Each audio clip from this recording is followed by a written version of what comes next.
Hello everyone, आज हम start कर रहे हैं part 2 of plant growth and development. हमने फर्स्ट पार्ट में क्या क्या देखा था, याद करो।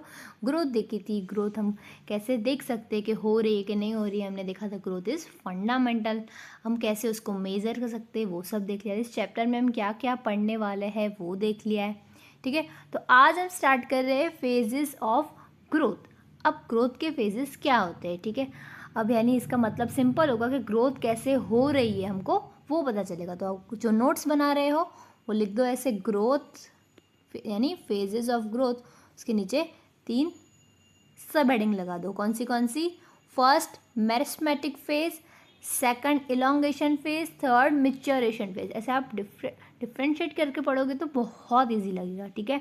तो कौन से 3 फेज पढ़ने वाले हैं हम? Meristematic, elongation and maturation. चलो, let us understand this by looking at the root tip. अब ये क्या है?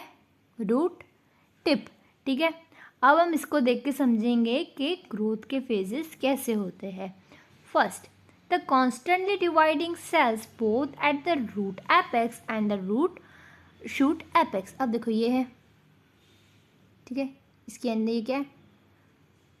एपेक्स है, ठीक है। ये है, हम इसको रूट टिप बोलेंगे। अब इसके ऊपर जो एक रूट कैप भी होती है। अब यहाँ पे कंटिन्यूअसली ऐसे ऊपर ग्रोथ डिवाइड सेल करते जाते। तो मैंने आपको लास्ट टाइम में बताया था, जो सेल डिवाइड कर रहे हैं उन सेल को हम क्या बोलेंगे?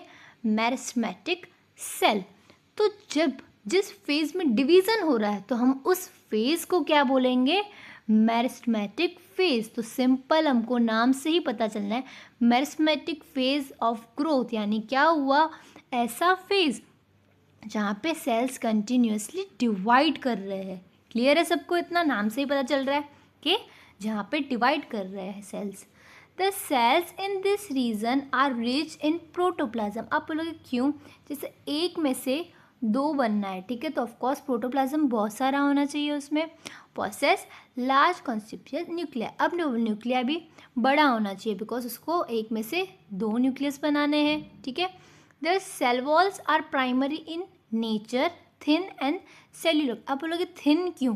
बिकॉज अगर किसी सेल की बहुत ज़्यादा थिक सेल वॉल होगी तो क्या वो डिवाइड कर पाएंगे? दो में डिवाइड कर पाएंगे? नहीं। तो इसलिए इनकी सेल वॉल कैसी होती है? थिन। क्लियर है सबको? इतना विद एब्यूटेंट प्लाज्मोडेस्मेटल कनेक्शन। इसका मतलब क्या होता है आप सबको पता है कि एक में से दूसरे से कनेक्शन। सिंपल, मैंने लास्ट टाइम आपको बहुत डिटेल में समझाया ये। The cells proximal. अब देखो ये हमने बात की रूट टिप की, ये रीजन कहाँ है, ये फेज कहाँ हो रहा है? तो कंटिन्यूस डिवीजन कहाँ होता है? रूट टिप पे, ठीक है। Clear? The cell proximal to the meristematic zone represent the phase of elongation. अब ये क्या होता है? जैसे ये टिप है, ये रूट टिप है, उसके ऊपर क्या होगा? अब जो न्यू सेल्स बने हैं, डिवाइड होके आए हैं, उनको अभी इलोंगेट करना है, बड़ा करना है, ठीक है, एनलार्ज करना है, ठीक है। तो सेकंड फेज में क्या होगा? ऐसे सेल एनलार्ज यानी इलोंगेट हो रहे हैं, ठीक है। Increase vacuolation, cell enlargement and new cell wall deposition. अब इस फेज में क्या क्या हो रहा है, ठीक है?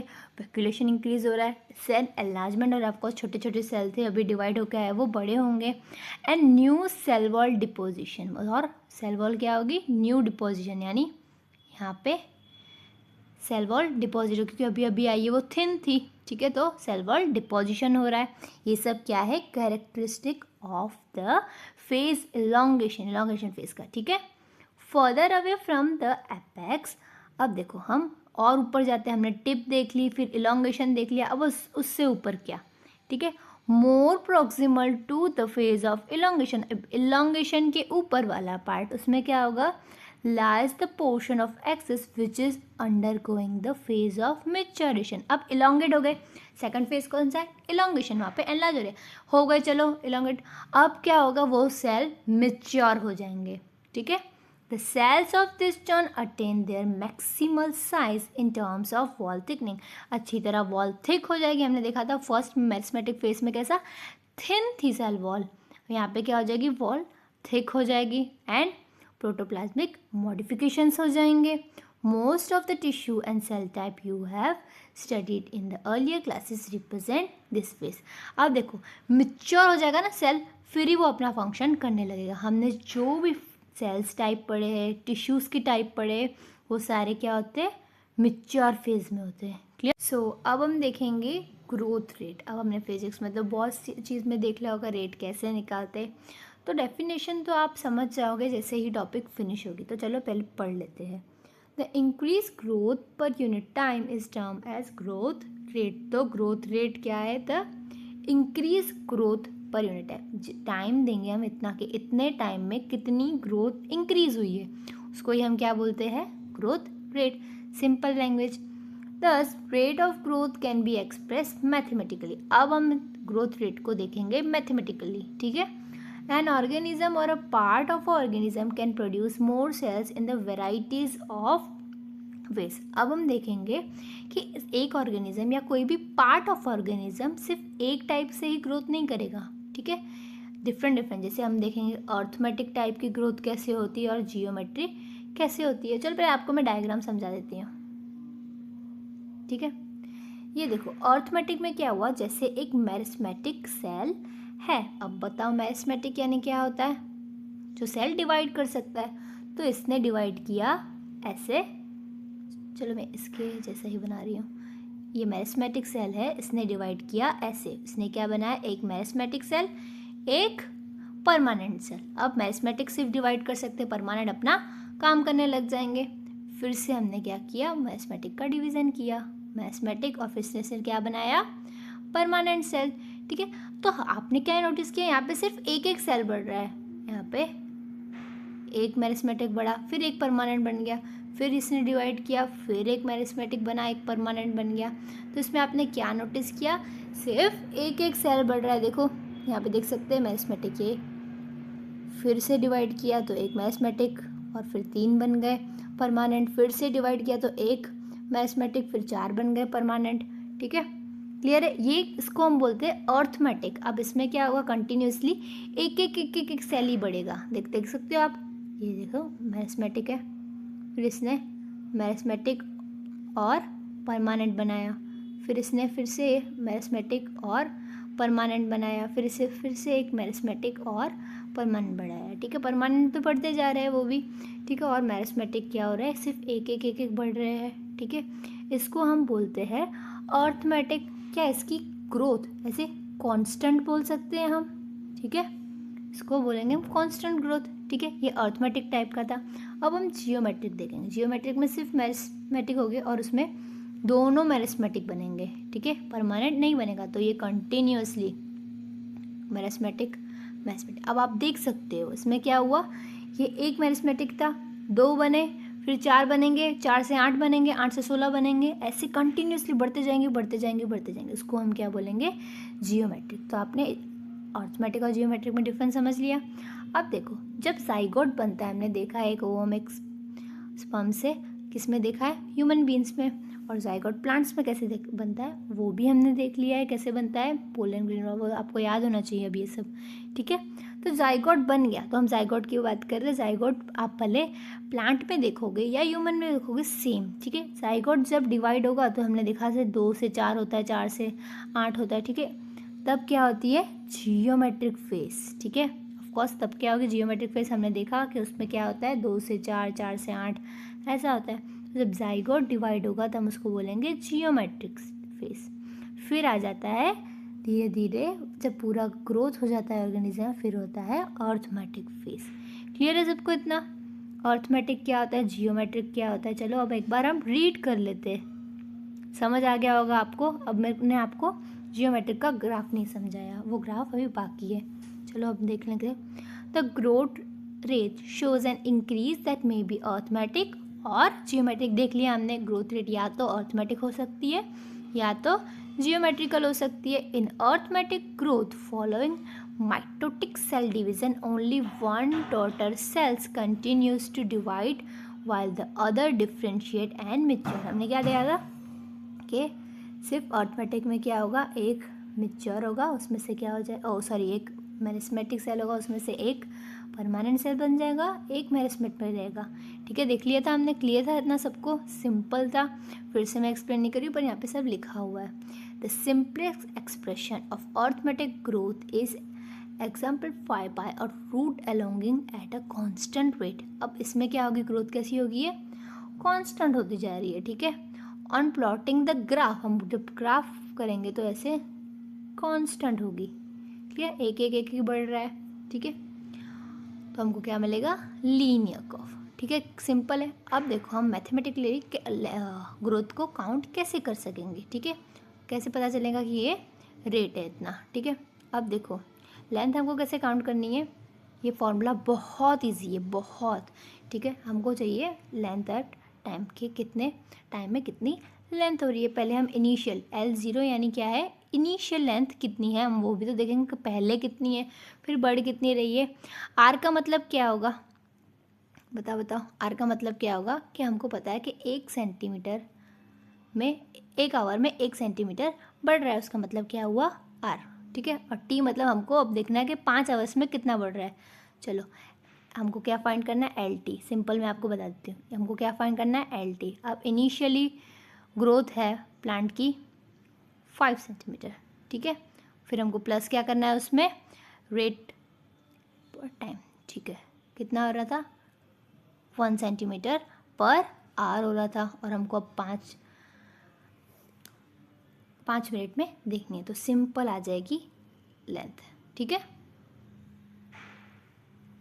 Let us now see what happens in geometrical growth. अब जियोमेट्रिकल ग्रोथ में क्या होता है, हमने देखा था उसमें डबल होता जा रहा है सब कुछ। ठीक है, सब कुछ डबल होता जा रहा है। In most system the initial growth is slow. अब देखो पहले ग्रोथ स्लो होगी, 1 से 2 हो रहा है, 2 से 4 हो रहा है, 4 से 8 हो रहा है। ठीक है, तो उसको हम बोलेंगे लैग फेज। ठीक है, क्योंकि स्लो हो रही है। फिर एक लिमिट आ गई कि हाँ 1 लाख सेल बन गए, 1 से 2 करके, 2 से 4 करके। फिर क्या होगी, स्पीड बढ़ जाएगी, ग्रोथ की स्पीड बढ़ जाएगी। डायरेक्ट 1 लाख से 2 लाख सेल्स हो जाएंगे तो स्पीड बढ़ गई of course. It increase rapidly thereafter, तो उसको हम क्या बोलेंगे, एक्सपोनेंशियल रेट। आप देख सकते हो पहले लैग फेस है, फिर एक्सपोनेंशियल डबल हो गया। ठीक है, और फिर एक ऐसा टाइम आएगा कि वो स्टेशनरी हो जाएगा, उससे बाहर लिमिट के बाद ग्रोथ नहीं होती, उसको हम क्या बोलेंगे, स्टेशनरी।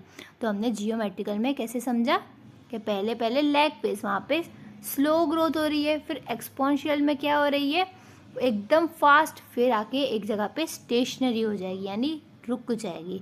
सेम यहाँ पे कैसे, यहाँ पे पावर में होगा, बिकॉज यहाँ पे 2 से, देखो पहले हम देखेंगे इतनी। ठीक है, 2 सेल है, फिर ऐसे ऐसे बढ़ेगी सेल। ठीक है, 2 में से 4 होंगे, 4 में से 8 होंगे। ठीक है, क्लियर है सबको इतना। अब हम देखेंगे एब्सोल्यूट क्या होती है और रिलेटिव ग्रोथ क्या होती है। Quantitative comparison between the growth of living system can also be made in the 2 ways. हम देख सकते हैं एब्सोल्यूट क्या होती है, अब वो क्या होती है, डिटेल में समझना है, प्लीज़ ध्यान देना है यहाँ पे। ठीक है, measurement and the comparison of total growth per unit is called as absolute growth rate. अब देखो चलो पहले हम क्या समझने वाले, एब्सोल्यूट। चलो ये डायग्राम समझो पहले। इनिशियल क्या है, 5, और उसके बाद फिर क्या है, 10 सेंटीमीटर। बड़ा कितना है, टोटल 5 बड़ा है। क्लियर है, पहले कितना था, इनिशियल 5 था, और बड़ा कितना है, 5 है। क्लियर से, तो इसमें 100% हुआ ग्रोथ, 100% हुई। अब रिलेटिव में देखो इनिशियल कितना है, 50। क्लियर है सबको, और बड़ा कितना है, 50 से 55 गया है, तो बड़ा कितना है, यहाँ पे भी 5 बड़ा है, तो रिलेटिव में सिर्फ 10% ग्रोथ हो रही है। क्लियर, तो ऐसे ऐसे हम क्या कर सकते हैं, कैलकुलेट कर सकते हैं। तो ये सिंपल क्या था, एब्सोल्यूट, और ये रिलेटिव। क्लियर है सबको इतना। एब्सोल्यूट में क्या हो रहा है, डबल हो जा रही है। सो अब हम देखेंगे conditions for growth. Why do you not try to write down what you think are necessary conditions for growth? आपको क्या लगता है कि क्या क्या होना चाहिए, ग्रोथ कैसे होगी, अब प्लांट छोटे में से बड़ा कैसे होगा। ऑफकोर्स आप सोचोगे, क्या सोचोगे, हाँ कि उसको वाटर चाहिए, ऑक्सीजन चाहिए, सब सोचोगे ना, न्यूट्रिशंस चाहिए, ऑफ कोर्स। तो आप एक लिस्ट भी बना सकते हो। द लिस्ट में have water, oxygen and nutrition are very essential for growth. ये सब तो होने ही चाहिए।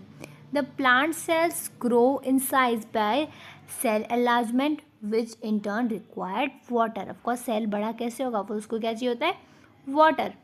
Turgidity of cells help in extension growth. अब देखो टर्जिडिटी मतलब जो हम पानी से फूला हुआ सेल्स, वो क्या होगा, ग्रोथ ठीक से कराएगा। Thus plant growth and further development is intimately linked to the water status of plant. तो water is very essential. से क्या पता चला हमको, water is very essential. Water also provide the medium for enzymatic activities. अब enzymatic activity कहाँ होगी, उसको medium तो चाहिए ना कुछ करने के लिए। अब कोई रिएक्शन हो रहा है तो कहाँ होगा, ऑफ कोर्स कुछ तो चाहिए ना कहीं पे होने के लिए वो रिएक्शन, तो वो वाटर एक मीडियम प्रोवाइड करता है। Oxygen helps in releasing metabolic energy essential for the growth activities. अब हमने फोटोसिंथेसिस में डिटेल में ऑक्सीजन का काम देख लिया कि एनर्जी वो कैसे हेल्प करेगा ऑक्सीडेशन में, ठीक है। न्यूट्रिएंट्स में कौन से, मैक्रो और माइक्रो दोनों आते हैं, are required by plants for synthesis of protoplasm कैसे सिंथेसिस होगा, तो हमको उसके लिए न्यूट्रिशन चाहिए होगा। क्लियर है सबको, कंडीशंस फॉर ग्रोथ क्लियर हो रहा है सबको। In addition, every plant organism has an optimum temperature range best suited for its growth. आपने सुना होगा कि हाँ कोई सिर्फ कश्मीर में ही प्लांट खिलता है, कोई ऐसा होता है कि सिर्फ रेगिस्तान में खिलता है, तो इसलिए हमको क्या है, एक ऑप्टिमम टेम्परेचर होता है ग्रोथ के लिए, ठीक है। Any deviation from this range could be detrimental to its survival. तो इससे थोड़ा भी बाहर जाएगा तो हमको पता चलेगा कि हाँ वो सर्वाइव प्लांट नहीं कर पाएगा, ठीक है। तो ऑप्टिमम टेम्परेचर होना चाहिए, ठीक है। Environmental signal such as light, gravity also effect the plant. और क्या, लाइट और ग्रेविटी से भी फर्क पड़ता है। सो अब हम देखेंगे differentiation, D differentiation and redifferentiation. तो इन तीनों में क्या डिफरेंस होता है, बहुत ही इंपॉर्टेंट टर्म्स है ये समझने के लिए, ठीक है। The cells derived from the root apical and shoot apical meristems. अब हमने देख लिया है कि मेरिस्टम क्या होता है, ये कंटिन्यूसली डिवाइड करते, ठीक है। फिर एक स्टेज पे आके वो क्या हो जाता है, differentiate and mature to perform specific function, यानी उनका जो डिवाइडिंग कैपेसिटी था वो हट गया, ठीक है। जो डिवाइड कर रहे थे रूट और शूट एपिकल, वो की कैपेसिटी हट गई और वो मैच्योर हो गए। इसको हम क्या बोलेंगे, डिफ्रेंशिएशन। तो समझ गए डिफ्रेंशिएशन क्या है, क्लियर, सबको समझ आ गया डिफ्रेंशिएशन क्या है, अपनी कैपेसिटी लॉस कर दी उन्हें। During differentiation cells undergo few to major structural changes both in their cell wall and protoplasm, ठीक है। उन्होंने क्या किया, सेल वॉल और प्रोटोप्लाज्म में बहुत सारे चेंजेस आ गए, ठीक है। तो उन्होंने मैच्योर से बन गए परमानेंट, तो उनकी कैपेसिटी ऑफ डिवाइडिंग वो हट गई, ठीक है। तो उसको ही हम क्या बोलेंगे, differentiation. Clear, first term clear सबको, what is differentiation. For example, to form a tracheary element the cells would lose their protoplasm, उन्होंने प्रोटोप्लाज्म लूज कर दिया। They also develop a very strong elastic lignocellulosic secondary cell wall. तो क्या अभी इतनी thick cell wall बन गई है तो क्या वो डिवाइड कर पाएंगे, ऑफकोर्स नहीं, इसलिए तो हमने क्या बोला, वो परमानेंट में हो गए। Try to correlate the various anatomical features you encounters in plants to the function they perform. Clear है सबको इतना। डिफ्रेंशिएशन क्या हुआ, जो मैथमेटिक सेल थे जो डिवाइड कर सक रहे थे वो हो गए कन्वर्ट परमानेंट में, अब वो डिवाइड नहीं कर पा रहे, उसको ही हम क्या बोलेंगे, differentiation. Plants show another interesting phenomena, ठीक है। अनदर कौन सा आप देखेंगे, डी डिफ्रेंशिएशन की बात हो रही है। द लिविंग डिफ्रेंशिएटेड सेल, जो डिफ्रेंशिएटेड सेल है जिन्होंने अपनी कैपेसिटी खो दी है डिवाइड करने के लिए, that bye now have lost the capacity of divide. अब जो हमने देखा मैच्योर से परमानेंट बन गए हैं सेल जिन्होंने अपनी कैपेसिटी खो दी है, उनके पास फिर से कैपेसिटी आ जाती है डिवीज़न करने की। अब आप बोलोगे ऐसा क्यों होगा, जब उनको नीड, जब प्लांट को नीड पड़ेगी तब वो फिर से क्या करेंगे, डिवीज़न करने लग जाएंगे, उसको ही हम क्या बोलेंगे, डी डिफ्रेंशिएशन। क्लियर है सबको, डिफ्रेंशिएशन क्या था, जो मेरिस्मेटिक सेल परमानेंट में कन्वर्ट हो जा रहे थे और अपनी एक्टिविटी खो दे रहे थे। डी डिफ्रेंशिएशन में क्या हुआ, जो उन्होंने कैपेसिटी खो दी वो फिर से रीगेन कर ली, उसको हम क्या बोलेंगे, डी डिफ्रेंशिएशन। क्लियर है सबको इतना? by now have lost the capacity to divide can regain the capacity of division। फिर से उनके पास आ गई फिर से कैपेसिटी डिवीजन करने की। This phenomena is term as dedifferentiation. अब डिफ्रेंशिएशन और डी डिफ्रेंशिएशन आपको दोनों टर्म्स क्लियर हो चुके हैं। अब देखेंगे इसका example. For example, formation of meristem, interfascicular cambium and कॉक cambium from fully differentiated parenchyma cell. Fully जो डिफ्रेंशिएटेड पैरेंकाइमा सेल थे उन्होंने फिर से अपनी कैपेसिटी रीगेन की और क्या बनाया, मेरिस्टम्स। क्लियर है सबको? उसको ही हमने क्या बोला, D differentiation. While doing so, such meristem tissue are able to divide and produce cells that once again lose the capacity to divide। अब उनका काम हो गया, फिर से उसने क्या कर दिया, अपना काम हटा के और वो परमानेंट सेल में, मैच्योर सेल में अपना काम करने लग गए और अपनी जो कैपेसिटी ऑफ डिवीज़न थी वो छोड़ दी। उसको ही हमने क्या बोला, रीडिफ्रेंशिएशन, यानी फिर से छोड़ी उसने अपनी कैपेसिटी। ठीक है, इसलिए हमने नाम क्या दिया, रीडिफ्रेंशिएशन। ठीक है, क्लियर है? डिफ्रेंशिएशन क्या था, डी डिफ्रेंशिएशन क्या था और रीडिफ्रेंशिएशन क्या था। ठीक है, क्लियर है सबको इतना? आई होप ये क्लियर हुआ होगा। नहीं आपको क्लियर हो ना तो आप फिर से मेरी वीडियो रिपीट करो और सुनो, देन आपको क्लियर होगा माइंड में कि ये क्या क्या रीड किया हमने। क्लियर? चलो, we have mention that the growth in plants is open. हमने देख लिया था कि ग्रोथ कैसी होती है प्लांट्स में, ओपन होती है। इट कैन बी इनडिटरमाइंड और डिटरमाइंड। ठीक है, इनडिटरमाइंड और डिटरमाइंड ये सब हमने फर्स्ट पार्ट में देख लिया। अगर आपने फर्स्ट पार्ट नहीं देखा तो देख लेना, हमने फर्स्ट पार्ट पूरा पैरा पढ़ा है इनडिटरमाइंड में। ठीक है, now we may say that even differentiation in plants is open because cells tissue arising out the same meristem have different structure at maturity. अब हम क्यों बोलेंगे ये ओपन है, बिकॉज जो सेम मेरिस्टम में सेल है ना वो भी डिफरेंट स्ट्रक्चर बना सकते हैं मैच्योरिटी के लेवल पे। ठीक है, the final structure and maturity of a cell tissue is also determined by the location cell. अब ऐसा नहीं है, अब देखो कभी कभी ऐसा होता है कि वो सेल परफॉर्म कैसे करेगा अपना फंक्शन, जब उनको जो नीड होगी, जो लोकेशन पे जो नीड होगी। लोकेशन भी बहुत मैटर करती है कि सेल को क्या फंक्शन परफॉर्म करना है। Clear? For example, cells position away from root apical meristem differentiate as root cap cells। ठीक है, अब देखो इसका मतलब क्या हुआ, जो रूट के आजू बाजू होंगे, एपिकल के आजू बाजू होंगे, वो सेल्स क्या हो जाएंगे, रूट कैप का काम करने लग जाएंगे। Clear? while those push to the periphery mature as epidermis। अब जो पेरीफेरी के अराउंड है वो कैसे, एपिडर्मिस के जैसे काम करने लगे। क्लियर है सबको इतना? तो नेक्स्ट हम स्टार्ट करेंगे development. So thanks for watching. अगर आपको कोई और रिक्वेस्ट हो तो आप कमेंट बॉक्स में मुझे बता सकते हो। Okay, thank you.